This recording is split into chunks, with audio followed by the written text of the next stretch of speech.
काय सांगाल, मतदानाचा अधिकार तुम्ही बजावलाय, कसं वातावरण आहे?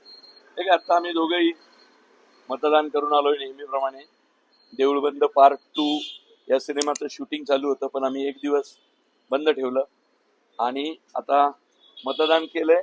अप्रतिम वातावरण. सकाळी थोडा म्हणजे प्रतिसाद कमी होता, पण नंतर कळलं की मतदान केंद्र वाढवली, त्यामुळे थोडी नेहमीपेक्षा गर्दी कमी होती.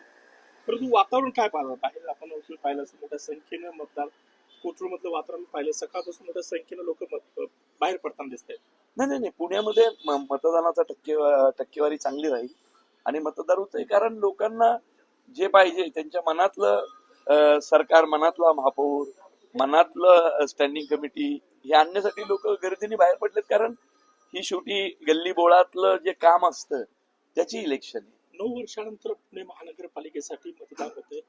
मतदारांना तुम्ही काय आवाहन कराल? नाही, मतदान केलंच पाहिजे. कसं होतंय, आता लोकसभा झाली, विधानसभा झाली, रोजच्या सोशल मीडियावरच्या त्यांच्या गप्पा टप्पा टॉक भांडणं यांनी कदाचित लोक थोडीशी अस्वस्थ होतात. पण अस्वस्थ असलं तरी तुम्हाला मतदान तर करावंच लागेल, कारण जर मतदान केलं नाही तर नंतर बोलण्याचा अधिकार पण राहत नाही. त्यामुळे मतदान तुम्ही कराच. 15 दिवसाचा प्रचार संपण्याला तुम्हाला काय वाटतं, पुण्यात हवा कुणाची आहे, कुणाच्या बाजूने जनमत जाईल असं तुम्हाला वाटतं? पुण्यात सगळ्यांना माहिती आहे, ज्यांचं सरकार गेल्यावेळी होतं त्यांचंच पुन्हा येईल. पुण्यामध्ये ते वातावरण चांगलं आहे. फक्त जरा कसं दादागिरी का अण्णागिरी हे जोरात वातावरण चाललं पुण्यात, त्यामुळं काही नाही, इलेक्शनच्या आधी जरा मजा आली. त्यामुळे प्रचारात दादागिरी का अण्णागिरी हा शब्द वापरलाय. कधी नव्हे तो पुण्याच्या मतदानात तो आपल्याला एक काय म्हणू शकतो, जुगलबंदी पाहायला मिळाली. काय वाटतं, 5 वर्षात आधीचं भाजपची सरकार, त्याच्या आधी दोन्हीचं सरकार होतं, कुठल्या सरकारच्या काळामध्ये पुण्याचा भरभराट झाला किंवा पुण्याचा विकास झाला असे मुद्दे होते?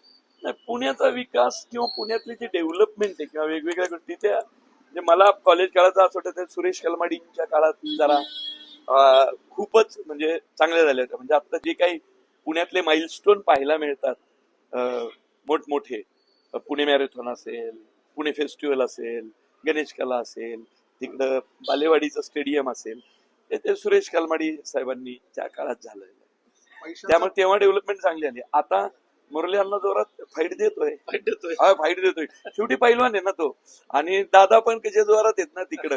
त्यामुळं अजितदादांची आणि मुरली अण्णांची हे पाहायला मजा आली. म्हणजे सगळ्यांनाच, आणि कुणी कमरेखाली नाही गेलं. दोघही म्हणजे ते कौतुक केलं पाहिजे की कुणी कमरेखाली न जाता एकमेकांचा आप राखत हे झालं. म्हणून मी मगाशी गमतीने बायकोलाही म्हणालो की यंदाच्या इलेक्शन मध्ये तुंबळ महायुद्ध झालं पण रक्तपात नाही झालं. कसं एकमेकाच्या सामंजस्याने लढाया झाल्या.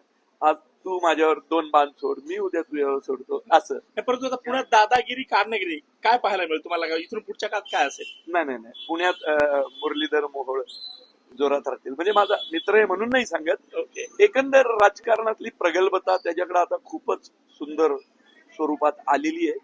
खूप जबाबदार स्टेटमेंट करतो, मोठमोठे योद्धे अंगावर घेतो. कसं आहे का, लढाई छोटी मोठी करत नाही, तो मोठा योद्धा अंगावर घेतो. आता अजितदादा काही छोटा माणूस नाही हो, राजकारणातला केवढा आणि काम करणार. अजितदादाही काम करणारा माणूस आहे. त्यामुळे मजा काय येणार आहे की मुरली अण्णाचं नवं नेतृत्व आणि दादांचा हे, आणि हे काय होय, हे उद्या 16 तारखेपर्यंत, नंतर काय परत लोकसभा विधानसभा एकत्रच लढायचे यांना. त्या निवडणुकीत पैशांचा भडीमार झालाय, सामान्यांपर्यंतचे पैसे पोहोचताय किंवा एका प्रभावावर कोट्यवधी रुपयांचा खर्च होतो, याकडे कसं बघताय? हे मी ज्या भागात राहतो कोथरूड मध्ये, इथं म्हणजे आम्हाला कोण पैसे द्यायला येणार हो, आम्हाला पैसे द्यायला लावतील, बरोबर की नाही?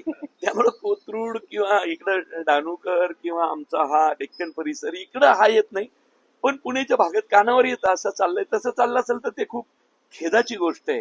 म्हणजे एकंदरच निवडणूक प्रक्रियेसाठी पैसे ही खूप खेदाची गोष्ट आहे.